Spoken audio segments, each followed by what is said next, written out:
अस्सलाम वालेकुम साथियों, अॼु असां सां गॾु जेके स्क्रीन ते दोस्त मौजूदु आहे, मूंखे ॿुधाईंदे इंतिहाई फ़ख़्रु महसूसु थींदो। रोशन अली अज़ीम मल्हा पाण सुप्रीम कोर्ट जो तमामु बहितरीनु वकील आहे ऐं रोशन अज़ीम जा केतिरा ई हवाला आहिनि, मां उन्हनि जो अखियुनि ॾिठो, शायदि बि आहियां। मूंखे इंतिहाई ॿुधाईंदे फ़ख़्रु महसूसु थींदो त ख़ासि तौर ते ग़रीब मिसकीननि जी तमामु बहितर अंदाज़ सां मदद बि करे थो। सोशल मीडिया ते तमामु गहरी नज़र अथनि ऐं ख़ासि तौर ते उन्हनि जा केतिरा ई केस फ्री ऑफ कॉस्ट बिना कंहिं फीस जे न सिर्फ़ु हाई कोर्ट पर सुप्रीम कोर्ट ताईं बि उहे पाण फाइट करे थो ऐं सोशल मीडिया ते बि अगरि किथे कंहिंजी नाइंसाफ़ी ॾिसे थो त उन्हनि सां राब्ता करे उन्हनि खे कोशिशि कंदो आहे त जल्द खां जल्द इंसाफ़ ॾियाराइजे। रोशन अली अज़ीम मल्हा पाण रिसर्च स्कॉलर ऑफ लॉ आहे ऐं मूंखे ॿुधाईंदे फ़ख़्रु महसूसु थींदो त पाण सुप्रीम कोर्ट जो वकील आहे ऐं गॾोगॾु लॉ जो प्रोफेसर बि आहे। अदे खे तमामु घणो एक्सपीरियंस आहे जुडिशरी जो, लॉ जो, वकालत जो। अज़ीम, तव्हांजी तमामु घणी महिरबानी, तव्हां असांखे वक़्तु ॾिनो। Thank you so much Jibran. Specially I am highly grateful to Sindhi Adabi Board ऐं ख़ासि करे जेको चेयरमैन साहब आहिनि मखदूम सईदुज़्ज़मा आतिफ़ साहब, उनजो बि तमामु घणा थोराइतो आहियां जंहिं हीउ प्लेटफॉर्म मुहैया कयो, असांखे सुठो प्लेटफॉर्म ॾिनो ऐं पहिरियों भेरो इहो ॿुधण में आयो आहे ऐं पहिरियों भेरो सिंधी अदबी बोर्ड वारा जेके असां वटि समाज में ऐं असां वटि आया आहिनि ऐं पंहिंजो पाण तारुफ़ करणु असांजो समाज में ऐं समाज खे असां ॾे तारुफ़ करणु आया आहिनि। इहा तमामु घणी हिकिड़ी नई शइ आई आहे जेका पहिरियों भेरो ॾिठी वई आहे सालनि जी तारीख़ में। अच्छा रोशन, सिंधी अदबी बोर्ड हिकिड़ो पब्लिकेशन डिपार्टमेंट आहे, अशाती इदारो आहे जंहिंजी इब्तिदा 1940 खां थी। तॾहिं सलाहकार बोर्ड हो। उन खां पोइ जॾहिं हैदराबाद में आयो तॾहिं 1951 ईस्वी में त हिन जा फाउंडर्स जेके आहिनि उहे GM सैयद साहब, मीरा मोहम्मद शाह, उन इदारे में चेयरमैनशिप ते तमामु वॾा माण्हू रहिया आहिनि। ख़ासि तौर ते ॿुधाईंदे हलंदो मूंखे फ़ख़्रु महसूसु थींदो त इन इदारे में अलामा उमर बिन दाऊद पोटो साहब बि चेयरमैन रहियो आहे। पर उरूज जो जेको दौरु वरी रहियो आहे उहो क़िबला साईं मखदूम तालिबुल मौला साहब जो वक़्तु रहियो आहे। साॻे ख़ानदान जो तसलसुल आहे। उन खां पोइ मखदूम जमीलुज़्ज़मा साहब चेयरमैन थियनि था। हाणे जेके मौजूदा चेयरमैन आहिनि 2019 खां जनाब मखदूम सईदुज़्ज़मा आतिफ़ साहब, साईं अचण सां जेको सभ खां वॾो कमु कयो उहो इहो कयो त 200 खां मथे किताब हींअर छपिजी चुका आहिनि। ख़ासि तौर ते डिजिटलाइज़ेशन ॾे तमामु घणो साईं जिन कदम खयां आहिनि, हिदायतूं ॾिनियूं आहिनि त जेके बि किताब मौजूदु आहिनि उन्हनि खे जल्द खां जल्द ऑडियो बुक्स में कयो, उन्हनि खे PDF में कयो ऐं पंहिंजे हिकिड़े मख़सूस पीरियड में सिंधी अदबी बोर्ड खे मशीन ॾियारी त किताब हाणे बोर्ड में अंदरि छपिजनि। इन सॼे अमल खे अवां कीअं था ॾिसो? ॾिसो, हीअ हिकिड़ी नवाण आहे ऐं इहा नवाण गुज़िरियल केतिरनि ई ॾहाकनि खां असांखे दुनिया जे सुधरियल मुल्कनि में त नज़र आई पए, लेकिन सिंध में ऐं सिंधी अदबी बोर्ड जी तारीख़ में इहा पहिरियों भेरो नज़र आई आहे। असां त ईअं पिया सम्झोसीं त सिंधी अदबी बोर्ड जेको पंहिंजी पुॼाणी ते पहुची चुको आहे ऐं उन जा छपंदड़ जेके रिसाला, उन जा छपंदड़ जेके किताब आहिनि उहे बि पंहिंजी पुॼाणी ते पहुची चुका आहिनि। असांखे इहा तशवीश हुई समाज में, लेकिन मखदूम सईदुज़्ज़मा आतिफ़ साहब ही जेको क़दम कयो, इहो जदीद दुनिया जो जदीद सिस्टम मुतारिफ़ करणु पियो वञे। इन दुनिया जे ग्लोब में जेको दुनिया जे सुधरियल मुल्कनि जे सुधरनि इदारनि सां कुल्हो कुल्हे में मिलाइणु उहो वञे पियो। इहो तमामु हिकिड़ी ख़ुशि आईंदे ॻाल्हि आहे सिंध जे लाइ, सिंधी समाज जे लाइ, सिंधी ॿोलीअ जे लाइ ऐं सिंधी अदबी जेको बोर्ड जे लाइ। इहे तमामु असांखे इन जी ख़ुशी थी रही आहे। जेको इहो प्रोग्राम आहे इन ते असां मुंहिंजे ख़्याल में त सिंधी ज़बान जे लाइ, सिंधी ॿोलीअ जे लाइ ही हिकु फ़रिश्तो थी आयो आहे। मखदूम साहब जी निस्बत मां आहे ऐं असां हिनखे ख़राज तहसीन पेश कयूं था।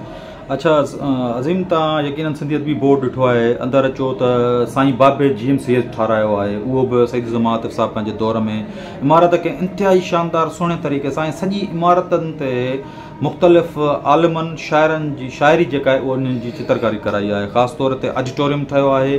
उन खां अलावा डिस्प्ले सेंटर उहो साईं जे दौर में ठहियो आहे ऐं असां अॼु फ़ख़्र सां चई सघूं था त अॼोको दौरु सिंधी अदब जे उरूज जो दौरु आहे जिते वधि खां वधि किताब छपजनि था। साईं जिन हिकिड़ी हिदायत ॾिनी आहे त सिंधी अदबी बोर्ड जा किताब जेके आहिनि उहे सस्ते अघनि में माण्हुनि ताईं ॾियो। ख़ासि तौर ते 50 खां 70% रिआयत सां माण्हुनि खे ॾिना वञनि था त जीअं सुठे अंदाज़ सां पढ़ी सघनि ऐं उन्हनि जे इल्म में इज़ाफ़ो थिए।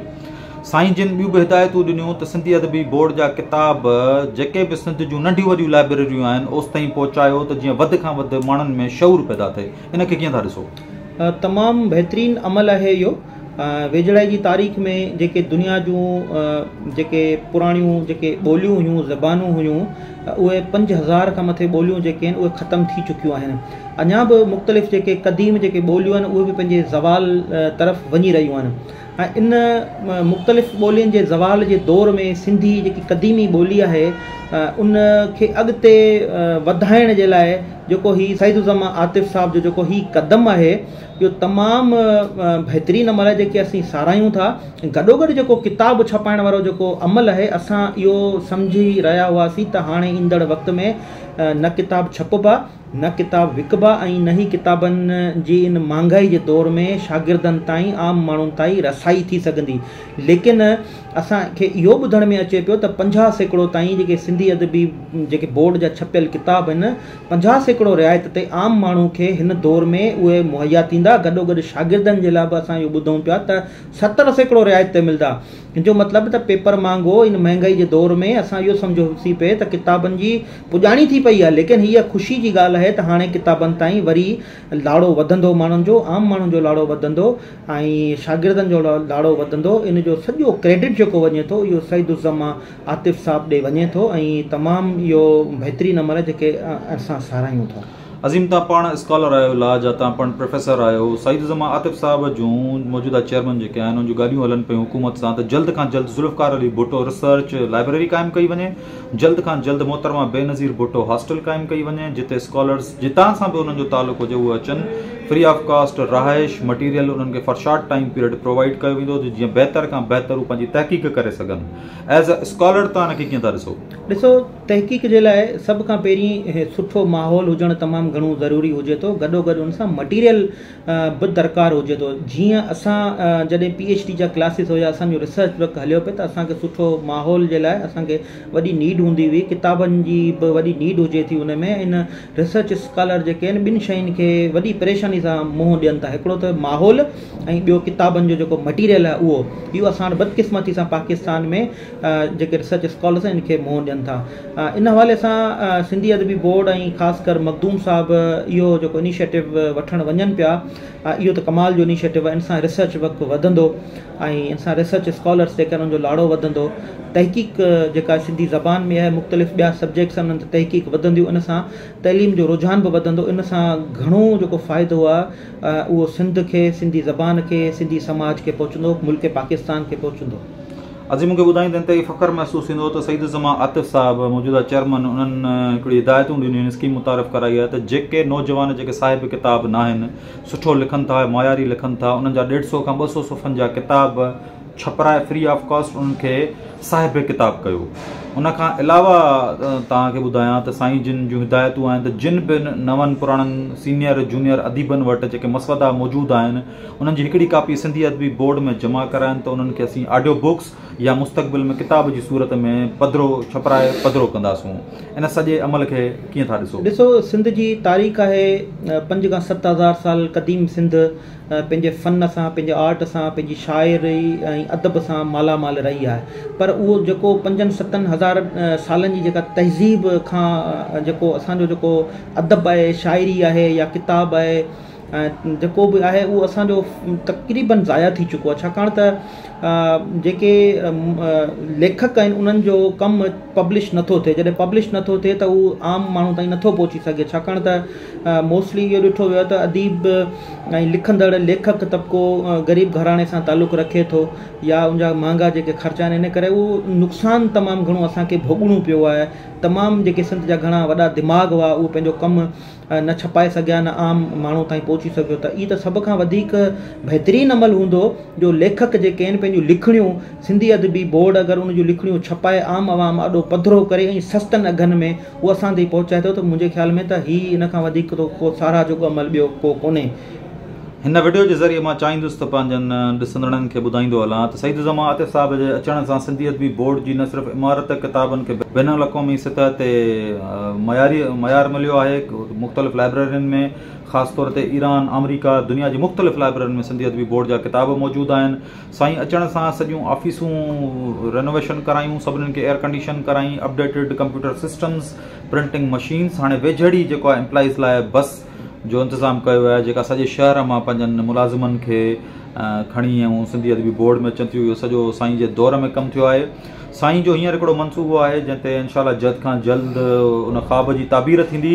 साईं जिन जो ख़्यालु आहे त जेके बि वॾा ज़िला आहिनि सिंध जा उन्हनि में सिंधी अदबी बोर्ड जी लाइब्रेरी क़ाइमु कई वञे, उते उन्हनि जा बुक शॉप हुजनि त माण्हुनि खे पंहिंजनि शहरनि पंहिंजनि ज़िलनि में सस्ता किताब असीं विकिरो कयूं। इनखे कीअं था ॾिसो? इहो जेको इनिशिएटिव आहे मखदूम सईद ज़मा आतिफ़ साहब जो, इहो कमाल इनिशिएटिव आहे। इन मां इहो साबित थिए थो त जेकी चेयर आहे उन ते क़ाबिल माण्हू वेहे ऐं ख़ानदानी माण्हू वेहे, इहे ॿ शयूं तमामु घणियूं ज़रूरी हुजनि थियूं। छाकाणि हिकिड़ो क़ाबिल माण्हू उहो पंहिंजी क़ाबिलियत ज़रिए उन पंहिंजे कम में निखार आणींदो, ॿियो ख़ानदानी माण्हू हूंदो त उनखे अलाह पाक जो सभु कुझु ॾिनल हूंदो, उनखे इज़त। मखदूम साहब जे ख़ानदान खां असीं बि सभु वाक़िफ़ आहियूं, पूरो पाकिस्तान पूरी सिंध वाक़िफ़ आहे। मखदूम साहब तालबुल मौला खां वेंदे, मखदूम अमीन फ़हीम खां वेंदे, ही जेके ॿिया मखदूम आतिफ़ साहब जेको सॼो ख़ानदान अलाह सां इन्हनि खे तमामु घणी इज़त ॾिनी आहे, अलाह पाक इन्हनि खे मान मर्तबो ॾिनो आहे ऐं इहे सिंध सां वफ़ादार बि आहिनि। ऐं इन्हनि जेको सिंधी अदबी बोर्ड में जेके कमु करणु वञनि पिया, इहे त हिकिड़ो जदीद क़िस्म जा कम आहिनि। इन जी वेझड़ाई में मिसाल त ही जेके दुनिया जा तरक़ी पज़ीर जेके मुल्क आहिनि इन्हनि में बि नथी मिले। छाकाणि त आउं रेगुलर रीडर आहियां, खलीज टाइम, द हिंदू, द सन वग़ैरह असीं पढ़ंदा रहंदा आहियूं, इंटरनेशनल मैगज़ीन वग़ैरह। अहिड़ा इनिशिएटिव त असांखे ॿिए हंधि किथे नथा मिलनि एतिरो तकिड़ो। हा, दुनिया में इहे थींदा रहिया आहिनि, इनिशिएटिव वरिता विया आहिनि, लेकिन थोरे थोरे वक़्त खां बाद, लेकिन एट वंस इहे सभु इनिशिएटिव हिकिड़े वक़्त में ई बकेट जी सूरत में वरिता पिया वञनि। इहो कमाल जेको अमल आहे, ख़राज तहसीन पेश कजे थी मखदूम साहब आतिफ़ साहब खे। ऐं आउं चाहियां थो त अगरि मखदूम आतिफ़ साहब जहिड़ा ॿिया क़ाबिल माण्हू ऐं उन्हनि कुर्सियुनि ते वेहनि जिथे हू पंहिंजी क़ाबिलियत ज़रिए कमु करे सघनि था, त इन सां न रुॻो सिंध सुहारी थींदी, सिंधी ॿोली ऐं सिंधी समाज खे वॾी तरक़ी मिलंदी। मुंहिंजे ख़्याल में त इहो सारा जेको अमल आहे, असीं सिंधी ॿोली थोराइती रहंदी सदियुनि ताईं। मखदूम आतिफ़ साहब जी अज़ीम वक़्तु ॾियण लाइ तमामु घणी महिरबानी। तमामु घणी महिरबानी।